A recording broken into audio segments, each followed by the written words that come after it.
Bonjour à tous, merci de nous retrouver sur UN Media Télévision dans le cadre de cette autre édition de Mon Comptable. Aujourd'hui, nous aborderons une thématique assez intéressante, la mort des entreprises. Pourquoi est-ce que la plupart, voire même, j'ai envie de dire 90% des entreprises ne fêtent pas leur 5e anniversaire? Les réponses liées à cette question vont être données dans cette édition, mais avant qu'on y arrive, je vous propose de vous abonner à nos différentes pages Facebook, YouTube, pour ne rien rater, parce que ce qui arrive vraiment, c'est du lourd. À tout de suite. Dans le langage populaire, on a coutume de dire que sur 10 entreprises créées, parfois jusqu'à 8, voire même 9, ne parviennent pas à fêter 2 ans. Pourquoi? Est-ce une question de jalousie? Puisqu'on est dans un contexte africain, beaucoup de personnes pointent rapidement le doigt sur la jalousie, sur le maraboutage, sur la sorcellerie. Est-ce que cela dépend justement de ces éléments extérieurs? Avec notre expert consultant en plateau aujourd'hui, on va taguer, on va trouver le moyen justement de vous faire comprendre comment il faut prévenir ce type de situation. Herman Biloa, que nous retrouvons avec le même plaisir d'ailleurs depuis quelques temps. Aujourd'hui, on partage le plateau avec lui. Herman Biloa, bonjour. Bonjour, monsieur Raphaël. Vous allez bien? Je vais très bien. Ah, toujours avec le même sourire. Toujours. Comme quoi, tout va très bien. Tout va très très bien. Dans le meilleur des mondes. Oui, oui. Voilà. Alors, donc, avec vous, aujourd'hui, on va aborder la thématique « Comment prévenir la mort des entreprises ». Vous avez suivi dans les statistiques, en fait, lorsque sur un échantillon de 10 entreprises, parfois c'est même une seule entreprise qui va parfois jusqu'à 5 ans et c'est même avec beaucoup de chance aussi que la même entreprise peut aller jusqu'à 10 ans. Mais qu'est-ce qui pose problème? Qu'est-ce qui pose problème dans ce cas de figure? Pourquoi est-ce que les entreprises ne parviennent pas à fêter 5 ans? La plupart d'ailleurs. Alors, merci beaucoup Raphaël de me donner l'opportunité de partager sur ce sujet très sensible, très capital, Oui. et que je crois d'ailleurs que nos internautes prendront le temps de même prendre des notes pour Oui. apprendre Oui, de, pourquoi pas. de Oui, cette plateforme. bien sûr. Et je tiens à féliciter les très belles équipes aussi du plateau d'UN Media qui font un travail formidable. Alors, sur la question de la mort des entreprises, c'est une statistique qui alarme pas mal d'intervenants dans le monde entrepreneurial, Oui. bien que sur le monde économique. Alors, ce qui se passe, c'est que les causes, déjà, il faut les situer. Le premier niveau de cause, c'est le niveau interne. Et le deuxième niveau de cause, c'est le niveau externe. Alors, sur le plan interne, je vais prendre l'analogie d'un véhicule, n'est-ce pas, qui peut tomber en panne. Alors, lorsqu'un véhicule tombe en panne, n'est-ce pas, Oui. et que nous analysons la panne de ce véhicule, elle peut bien être interne comme externe. Oui. Alors, si elle est interne, ça veut dire que c'est une pièce du véhicule qui a un problème. Oui. Tout comme un être humain lorsqu'il est malade. Oui. Bien sûr. Alors, en interne, donc, je vais ressortir ici 3 éléments capitaux. Le premier élément, c'est la gabegie financière. La gabegie Beaucoup financière. de jeunes entrepreneurs, je vais utiliser le terme jeune, parce que nos anciens, ils n'ont pas trop cette philosophie, Oui.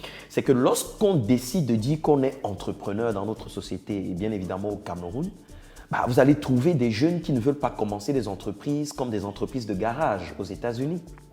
Ils veulent commencer en roulant dans des grosses voitures de 50 millions, J'ai de loué dans 20 un millions. immeuble de 10 niveaux, par exemple. Bien sûr, vivre dans des appartements climatisés pour qu'on sache qu'ils sont des entrepreneurs. En même temps, il faut que l'on sache que ce sont des entrepreneurs. Oui, mais le problème est que lorsqu'on démarre une structure, il faut bien comprendre son business model. Parce que lorsque vous prenez l'argent des investisseurs et que vous commencez à acheter des gros véhicules, est-ce que vous êtes rassuré que le chiffre d'affaires, M. Raphaël, que vous allez dégager dans les 6 prochains mois pourront couvrir ce véhicule que vous venez d'acheter? That's the question.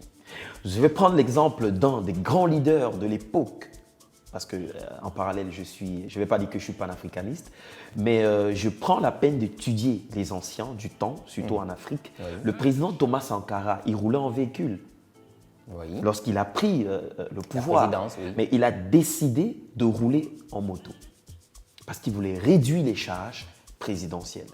Et par cela, il a également réduit le budget justement des ministres qui vivaient dans une vie vraiment extravagante, plus que certains ministres même de l'étranger. Il a réduit tout cela et ça lui a permis d'ouvrir plus d'écoles cette année, d'ouvrir plus de centres de santé dans les villages reculés. Certains villages qui n'avaient pas de l'eau se sont retrouvés à en avoir de l'eau. Oui. N'est-ce pas un souffle qui Mais entre bien dans l'économie? Mais bien entendu. Donc cette gabegie financière est l'une des premières causes. La deuxième cause que je peux apporter sur le plan interne, c'est la mauvaise planification. Dans nos cabinets, par exemple, lorsque nous recevons des jeunes entrepreneurs sur des business plans, des business models, ils font des prévisions sur 5 ans, mais ils ne vont jamais au-delà de 5 ans. Et généralement même, justement parce que lorsque l'activité commence à produire des revenus, au lieu de travailler sur la croissance interne de la structure, au lieu de travailler sur des fonds de sécurité pour les mauvais vents, on va le voir tout à l'heure sur le plan externe, ils essayent tout simplement d'augmenter leur niveau de vie. C'est-à-dire que s'ils étaient dans un appartement de 100 000 francs, ils vont passer d'un appartement de 100 000 francs à 300 000 francs, ainsi de suite. Qu'est-ce que j'en sais? Parce que quand ils vont passer dans le quartier, il faut qu'on dise « Président », oh ça c'est le président de la charte des entrepreneurs de la région de machin et de tout, permettez-moi le terme. Et ça n'aide pas en réalité. Et c'est lorsque l'entreprise se retrouve en réelle difficulté qu'il se retrouve en train de s'endetter davantage ou alors de vendre certains, je vais appeler ça des passifs, des véhicules et des appartements ou je ne sais pas quoi, des maisons pour pouvoir résorber aux problèmes de trésorerie de l'entreprise. Et là, justement, c'est 2 fois plus le malaise. Alors, je voudrais peut-être, avant qu'on aborde l'aspect extérieur, je voudrais vous poser une question. Est-ce que ce genre de comportement ne dépendrait pas aussi d'une part de peut-être de la mauvaise éducation financière que beaucoup d'entrepreneurs, par exemple, ont, ou même pour certains qui n'en ont même pas? Alors, je vous reprendrai tout simplement à aller sur YouTube et essayer de regarder une vidéo d'un milliardaire américain de l'époque de la tranche des Steve Jobs. Oui. Vous allez les voir en t-shirt, vous allez les voir en jean.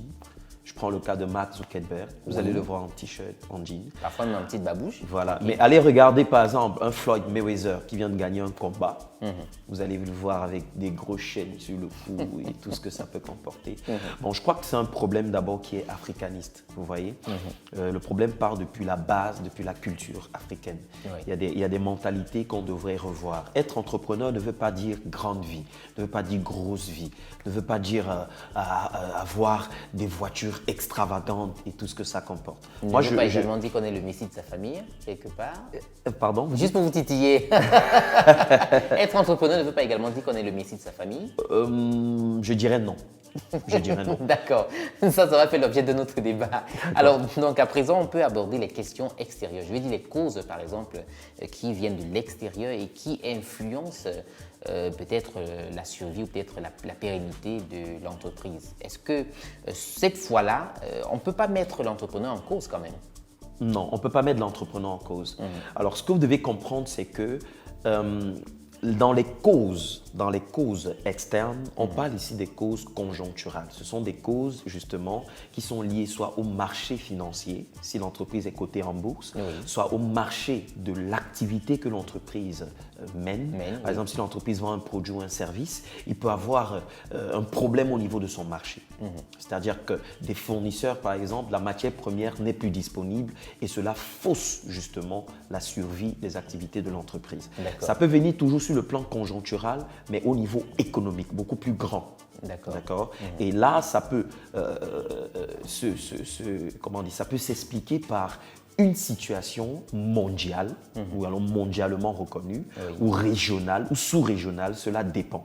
Par exemple, là, nous sommes dans la crise sanitaire qui influence les économies africaines, européennes, et qui amène les structures africaines à se réajuster justement pour pouvoir ne pas disparaître. L'État, par exemple, est en train de mettre un fonds de compensation, une subvention d'équilibre qui va permettre aux entreprises camerounaises, je prends le cas de notre pays, de reprendre un peu de souffle pour que ces entreprises justement ne meurent pas, car c'est le taux de chômage qui augmente. D'accord. Alors, peut-être avant d'aborder les résolutions, je voudrais vous poser une petite question. S'il fallait peut-être sortir l'une des raisons majeures, par exemple, qui pousse les entreprises à ne pas fêter leur 5e anniversaire, je vais dire, au-delà de tout ce que vous avez dit, s'il fallait sortir une seule raison, ce serait laquelle? La raison fondamentale, c'est le manque de planification au niveau de la comptabilité. D'accord. Est-ce que vous savez qu'à l'heure actuelle, les États-Unis ont déjà planifié 100 ans d'existence? 100 ans d'existence sur cette terre, à l'heure où je suis en train de vous parler. Ils sont en train de mettre déjà en place des éléments. Et en fait, c'est ce qui nous manque. Lorsqu'on est jeune entrepreneur, on ne pense pas à plus tard. On n'a pas souvent la vision, on n'a pas souvent ce qui manque. D'accord. Okay? Et je crois que pour conclure au niveau de cet élément-là, je dirais un autre élément majeur, c'est le manque d'innovation. Ah oui, le manque d'innovation. Le manque d'innovation. L'absence d'évoluer avec son temps. Justement. Le manque d'innovation et d'adaptation au nouveau contexte. Aujourd'hui, vous avez des entreprises comme Campost qui postent encore des documents. Oui, mais pourtant, il existe quand même. Mais pourtant, il emploie encore des gens. Emploie encore des gens. Qui reçoivent des salaires. Et on se pose des questions. Mais attends, si vous allez vérifier à la base, est-ce qu'ils ont réellement des salaires? Ils n'en ont pas. En tout cas. Donc, je conclue en disant l'innovation et la bonne planification dans le temps. L'innovation et la bonne planification, chers téléspectateurs, on est tous d'accord là-dessus. Et pour vous, par exemple, qui avez déjà, je vais dire franchi le pas, hein, si on peut dire ça comme ça, si vous êtes déjà tombé dans le fossé, comment est-ce qu'il faut faire sur le plan comptable pour relever la situation? Avec Herman Billois, on va aborder 2 clés pertinentes et fondamentales qui vous permettront justement de vous relever. À tout de suite.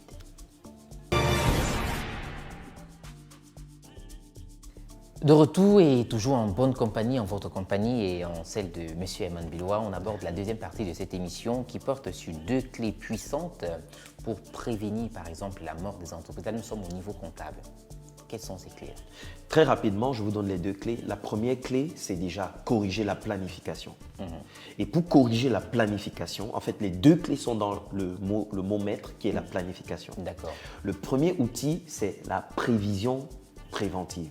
La prévision préventive. Prévision préventive, qu'on appelle encore au jargon comptable la révision comptable préventive. D'accord. C'est un processus qui consiste à analyser les comptes d'une entreprise avant même que les signes de la mort ou de la faillite se présagent. Et ça se fait à quel moment? Lors de la création, ou peut-être 2 mois après la création de l'entreprise? Voilà. Ça se fait à quel moment? Il y a une périodicité, on peut les faire tous les 3 mois, trimestriellement, on peut les faire semestriellement et on peut les faire annuellement. D'accord. Ça permet d'analyser les risques à venir, de prendre des décisions qui vont permettre à l'entreprise soit d'innover ou alors de pouvoir se prévenir par rapport aux prochaines fluctuations du marché qui pourraient venir détruire l'activité de l'entreprise. D'accord, ça c'est la première clé qui est la révision comptable préventive. Et la seconde clé?